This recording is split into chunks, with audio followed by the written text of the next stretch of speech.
Welcome, Charles Gellman, to the Empathy Edge podcast. I personally am very excited to have this conversation with you about your very empathetic technology at HiDO and how it helps save lives. As someone who has gone through some major medical issues and been on multiple different types of medications in the past, had aging parents, all the things. So welcome to the show, and thanks for being here to talk about HiDO.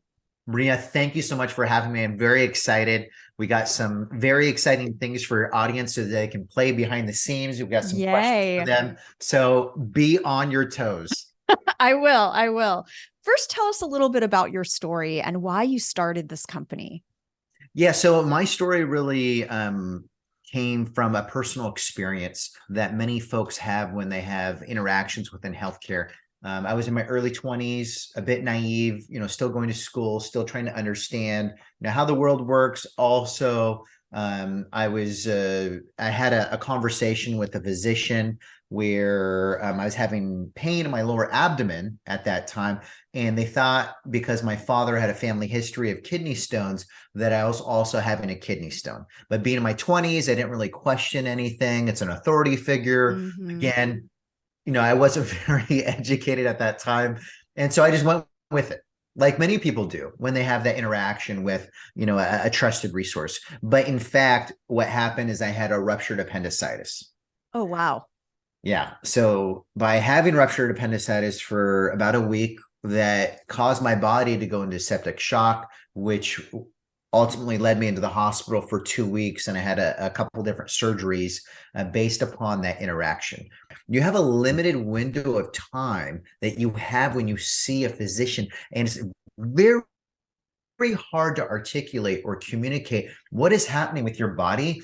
And they're pressed for time and you're pressed for getting that information across. And it's a very challenging interaction between provider and patient right now. And that's the struggle that I believe many folks across the country have on a regular basis. So tell me, it's so relatable to so many people. And what led you to try to tackle that problem by dealing with how we take medicine and how we deal with our care at home? Yeah, so this is where trivia question number one for the audience, right? How many prescriptions are given out each year in the United States? I want you to take a wild guess, Maria. To anyone, like collectively? Collectively in the United States, Oh how my many gosh. total prescriptions are there in the United States? Per year? I'm going to say something crazy, 100 million. 6 billion prescriptions are given out each year in the United States. Oh my And goodness. 27% of the population has multiple chronic care diseases to manage on their own. That is very, very significant. So what's the likelihood, trivia question number two, that all 6 billion prescriptions are taken as intended by providers? Oh, I'm going to say 15%. Okay. Well, this one is a little bit higher. So the clinical studies, it's about 40 to 50% of all medications are taken as prescribed. So $300 billion a year is wasted on medications because we don't know whether or not they're taken as prescribed. So many patients at home that may or may not understand the complicated regimens or directions by their providers aren't following those directions. So they're not getting the benefits of the medications. So my interest in medications really culminated from my background in data science. I was trying to figure out, how do we connect the dots? How do we care for people when they may not be capable or they're challenged with caring for themselves at home? So if the majority of time is spent away from a sterile environment, being the hospital or the clinic, where you have all of those resources, you have pharmacists, you have nurses, you have physicians that are helping care for you. The second you step away and you go into your home, look in the mirror, because that's who's caring for you. And if you can't care for yourself, who's doing it? Right. Right. And you know what this reminds me of so much is I did a lot of work with healthcare literacy and patient communications as a patient advisor for the hospital where I got my care after my brain injury. And a lot of what we worked on was communication and education, especially around this issue, around discharge instructions to minimize readmissions, minimize chance of death, chance of injury. And you can only do so much with the communication aspect of it. Because like you said, when you get home, it's you in the mirror, or like in the situation of my aging parents that are now gone now, you have a, 90 something year old partner taking care of and responsible for the dispensing of medicine to their 87-year-old spouse. And so there's, room for error. I mean, just in trying to put the chart together for my parents way long ago of the different times of day, my mother needed different medication and what she needed with food and what she didn't need with food. And this was taken 4 times a day, but this was taken 2. And this one, you had to cut the pill in half. And I thought, I can't even keep track of this with a spreadsheet. How is my father keeping track of this? Right. So, I mean, the technology that you've invented, let's just get into that right now. Let's talk a little bit about what HiDO does and the problem that it solves. Mm-hmm. Yeah. So your story is not unique. Mm-hmm. Millions of people are challenged with the exact same thing that you described. So what HiDO is, it's an AI-assisted robotic device to smooth care out in the home setting.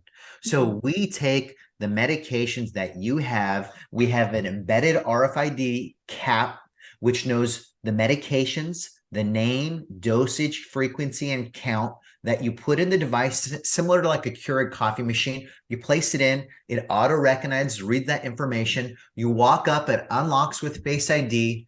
It dispenses the medications as prescribed, and you take it, and we monitor dose by dose whether or not you're taking your medications. So we know whether or not you missed or taking your medications. You know whether or not you've taken your medications. And most importantly, your physician and nurse know what's going on in the home. And that is why we created HiDO. The importance of knowing the cocktails of medications you're taking are incrementally impactful on your overall health. So your experience as a caregiver, you just got a taste of managing your parents as remotely or within that defined challenge. But there are multiple chronic care conditions, cardiovascular conditions, there's diabetes, there's cancer, there's dementia, that it goes on and on and on. And this is trivia question number 3. I love this. 1% of patients cost how much money for health plans? 1%. It's probably in the billions. I'm going to ask for percentage. So 1% cost how much percentage of every dollar? I'm going to say 30%. Great answer. 40%. So nice. 40 cents of every dollar is 1% of the chronic care population. And 5% of the patient population costs 80%. 80 cents of every dollar is going to 5% of the people. So what if we could control that? What if we already pay for the medications for those chronic care diseases, but they're just not taken as prescribed? Would that not be a travesty? So HiDO smooths out the process for patients at home with chronic care diseases so we can lower the cost of care and help support people in their home unassisted so they can live independently with freedom without being dependent on their caregivers. So trivia question number 4. How many caregivers are there in the United States? That sounded like a joke of like, how many people does it take to change a light bulb? I'm going to say 300 million. Well, there's almost the entire population is about 300 plus million in the United States. That's true. Yeah. It's about maybe 3 million. 40 million caregivers in the United States. 40 million. Wow. And most of those folks are not paid for the caregiving services that they're providing. Absolutely. Because it's family or friends. It's not an official caregiver. Yeah. So 1 out of 4 patients in the country have chronic care diseases, Mm-hmm. and more than 10% of the population is having some type of caregiver responsibilities.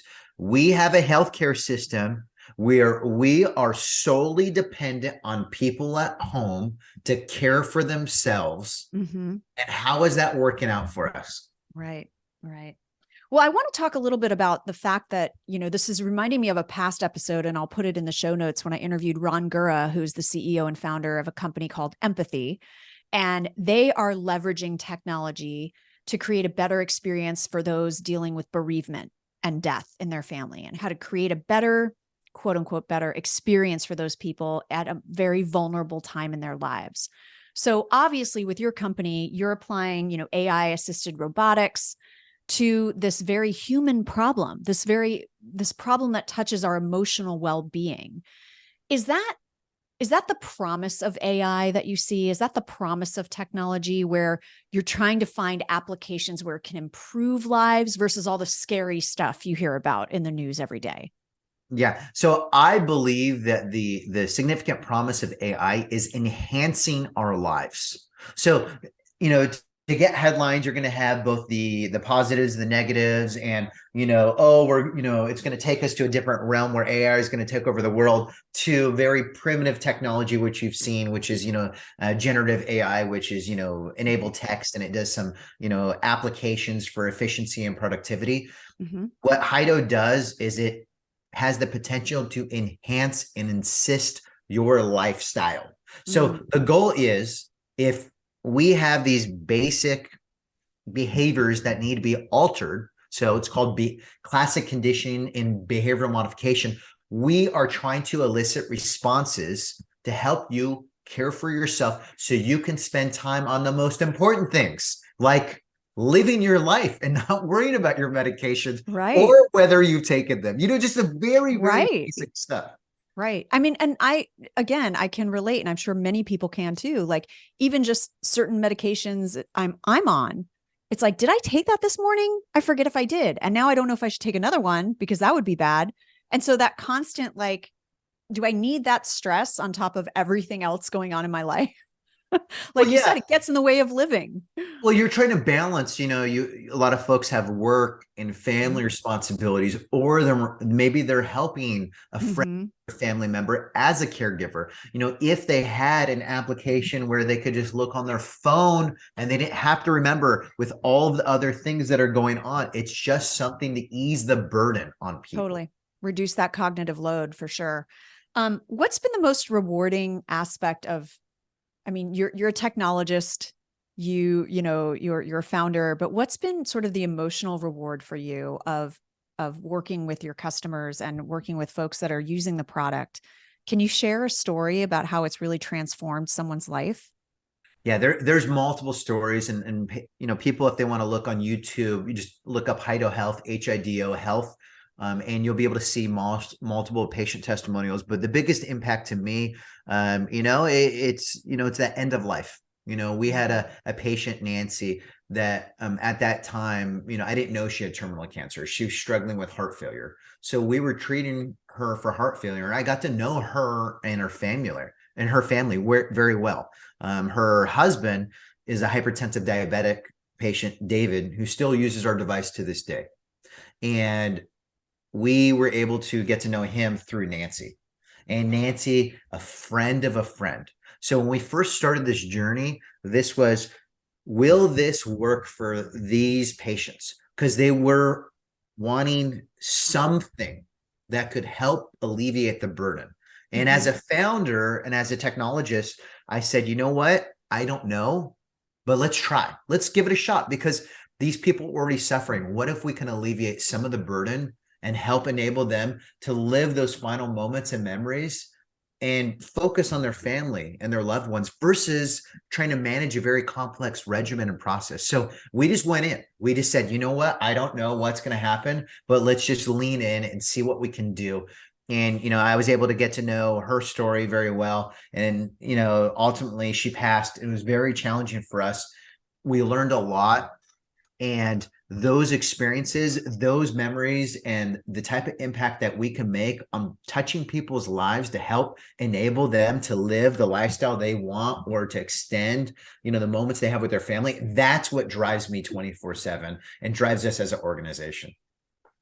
I love that story. Thank you for sharing that with us. And I want to pull back for a second because you sparked something in that answer that I've seen in my career working in tech as well, is obviously the passion of so many founders is the people component, is how is this technology going to enhance someone's business or life? They're very close to their customers, whether they're doing beta testing or MVP testing, anything like that. How do you see that transferring? Let's say at some point the company sold, it grows so big, you're no longer there, that touch point, that singular touch point. I'm curious how you transfer that empathy and that caring and that passion in a succession plan. How do you get someone to take over a company or to lead a company that they didn't start, and still feel that same passion, that same empathy for their customers? I'm curious if you have any thoughts on that. Yeah, so that is a great insight. How do you essentially ensure the legacy of compassion, empathy will continue after you've stepped aside? Because there will be a succession plan as we grow and scale out. And this is a product that could reach worldwide exposure out into Asia and Europe and the Middle East and Latin America. And that's very realistic. And my, I guess, counterpoint would be is that, when you start thinking about patients as a whole and them being solely independent and reliant on themselves, the way I see it is just by having our technology integrated within their home is a substantial lift to everybody trying to manage this complex regimen, no matter what country or what language or what leaders in charge. And by simplifying that process with AI technology, you will lift up many, many millions of people right now that are struggling, that it's an unknown paradigm. And so the leader that will, succeed in this position and roll through, they'll understand the type of impact that they're making to humanity as a whole and carry on the mission and legacy that we started here. Well, and it's also something, I've talked about this many times in terms of culture. It's something that you look for, right? So when you're selecting that successor, it's, do the values of the organization, and for you, the values of the founder, are you aligned with that? Can you get on board with that? Do you genuinely connect with that mission and that vision, that purpose of our company? And so, that's part of the selection process, not just the business acumen of the next person that steps in charge. But I know we went off on a little bit of a tangent there, but I was just so curious from your perspective, because that's often a struggle I hear from founders who are very passionate about the impact of their technology. And then sometimes they sell their company. Sometimes I've talked to other founders and they feel like the values of the company have been eroded because the people that took over didn't hold those same values dear. Yeah, I think it just depends. I mean, that's just a question of just interviewing folks that are aligned with your vision and mission and capable of carrying it to those next levels. And there are plenty of good folks out there that want to do the right thing, that can drive business and make an impact, and they are mission driven. So it's just a question of just connecting Finding with them. folks to make it happen. Absolutely. So let's talk a little bit again about the AI and automation industry writ large. This is a common debate that's happening. Is empathy going away because of AI and because of automation? What's your perspective? Yeah, so I think that AI technologies can help enhance, specific items in life. If you're solely dependent on a chat bot and then you eliminate, all type of human factors or connections, that's where I think, things kind of get away from understanding the situations. I don't see that taking place unless it's very mundane tasks, like you're calling in for a prompt and you're trying to get a bank balance or something very simplistic in nature where it's just you just need a simple task done. But once you need full understanding, you can enhance the data to bring it front and center for people to understand and synthesize, and then have a educated discussion versus you hear them typing up on the other side and trying to pull that information. So again, I believe it's going to enhance professions over time, and the people that lean into it and utilize it, they will be miles ahead versus people that are still on pen and paper. Love that. Love that. And let's talk about kind of a final wrap up, the role of empathy in altering behaviors to improve health outcomes. Like, you're in this space, you're tackling this problem in a very specific way with technology, but how do you see the role as empathy evolving or ramping up to achieve better health outcomes? I mean, you're talking to physicians all the time, you're talking to patients all the time. What do you see as the landscape of where empathy is really improving those health outcomes, whether it's with technology or not?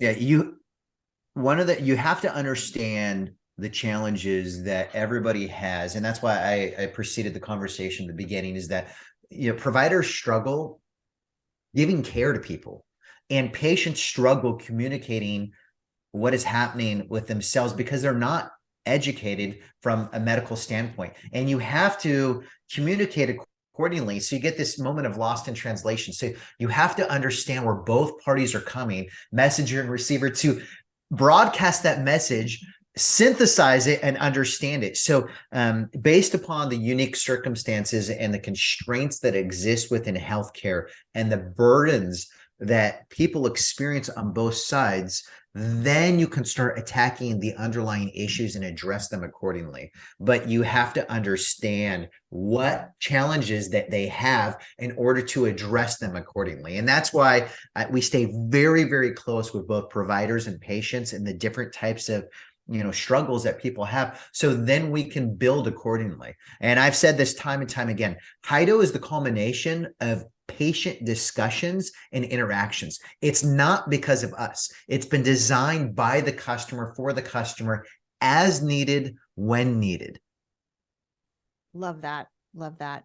So, Charles, thank you so much for your time today, and more importantly, for this work you're putting into the world to improve people's lives. And you're coming at it from such a perspective of empathy and a desire to improve people's lives and well-being. So I really applaud that effort. And we're going to have all your links in the show notes. I'm going to put a link to the intro video for HiDO as well, which really explains the product and the promise very, very well in a very succinct way. But for folks on the go who might be exercising right now as they're listening to us, where's the best place they can get in touch with you or find out more about your work? Yeah, so please visit us at HiDO Health. It's HiDO Health, or you can go on YouTube, search up HiDO Health. We have plenty of videos on there for you to peruse, and look forward to connecting you. If you have anything you want to drop, comments or likes or feedback, please feel free to write accordingly. Wonderful. Thank you so much, Charles. Thank you, Maria, for having me. I appreciate it. And thank you, everyone, for listening to another episode of the Empathy Edge podcast. If you like what you heard, you know what to do. Rate, review, and share it with a colleague or a friend. And until next time, please remember that cash flow, creativity, and compassion are not mutually exclusive. Take care and be kind.